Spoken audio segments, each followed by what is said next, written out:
These delicate little dumplings are called xiaolongbao. They're filled to the brim with piping hot pork broth. But how does the soup get in there? What's the secret to getting those perfect folds? And what's the right way to eat it without burning your tongue? When it comes to Chinese food, few dishes are as recognizable as the bao. Simply put, it's a dough wrapper with filling. But there are so many variations in China that you can do a whole series on it. So, for this season of Eat China, we'll look at 10 different baos and show you how they're made and the story behind them.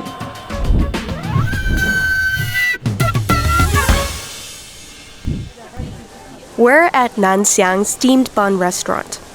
This place has been around for over 120 years, and it's famous for its soup dumplings. The Chinese name xiaolongbao means little caged buns, and refers to the steamer baskets used to cook them. They can be found all over the world, but they originally came from here. The story goes that a guy was wrapping dumplings one day, when he decided to add aspic into the filling of his pork bao. When he steamed it, the aspic melted into soup, and thus the soup dumpling was born. 我是南翔馒头店的厨师长尤玉明，也是南翔小笼技艺的第6代非遗传承人。比方说，我们是在7个小时里面，工作时间要包128笼，每笼小笼包16只。我1996年来到南翔馒头店，至今已经24个年头了。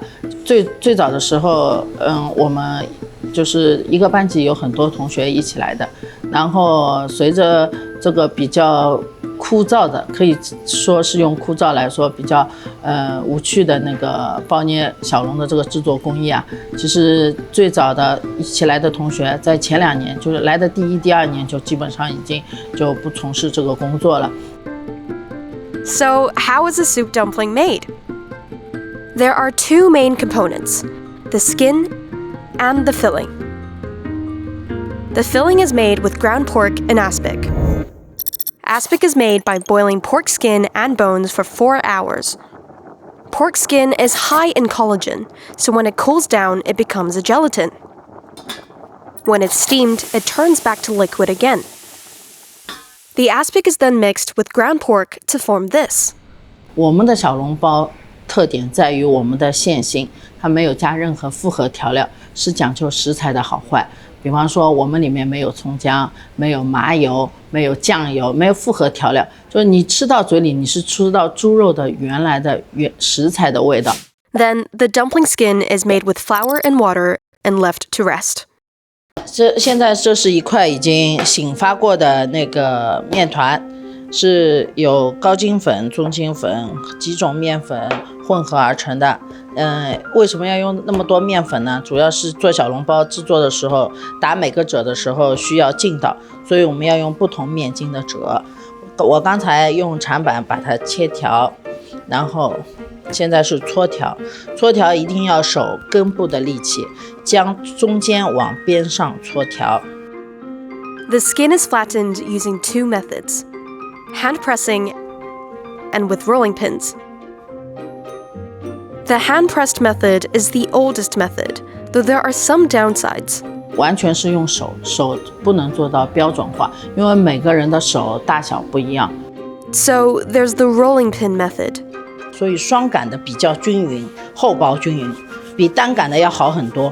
大家看到我手上拿的是2根擀棒，这个擀棒呢叫双擀，然后它擀出来的皮呢面筋是7厘米，这是我们的流程标准。然后是太阳形的，就是当真厚，边上薄。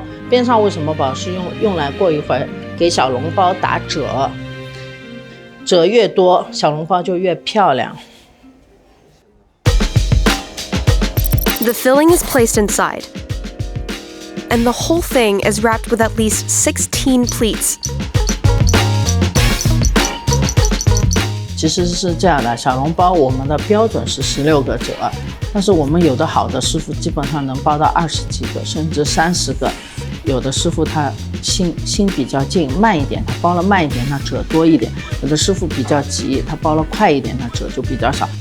跟这个小笼包的褶是关于小笼包外形的美观而言的，最主要的是褶打好以后顶头要薄，否则你吃的小笼包底部就薄了，顶头就厚了，吃在嘴里就会有面疙瘩的感觉，就会有一块蒸不熟的白色的东西。所以包捏小笼包的时候一定要注意这些，就是包捏技巧，我们这里说就是关键点。After they're wrapped, the soup dumplings are steamed and then delivered to tables within half a minute. 以前不是专门说嘛，冷特小笼不要钞票，就冷的小笼你不付钱，皮冻它温度一低，它会有凝固度，所以小笼包要趁它热的时候是汤汁，所以说一定要趁热的吃。我们每个桌子离厨房基本上不到半分钟的路，这样能够让顾客吃到小笼包呢比较好吃。And how do you eat it?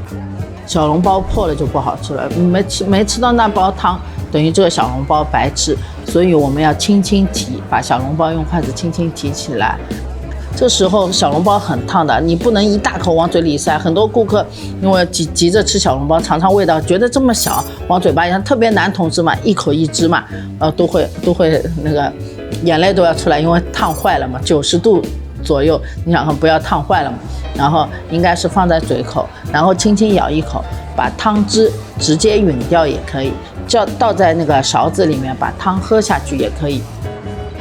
然后第二步就是蘸着醋，然后吃皮和肉，分2口嚼下去，或者男同志1口嚼下去都可以。很多人小笼包一上桌，他觉得烫，他去蘸醋，这步骤一做呢，这小笼包就是还没吃呢，就是酸的，就不好吃了。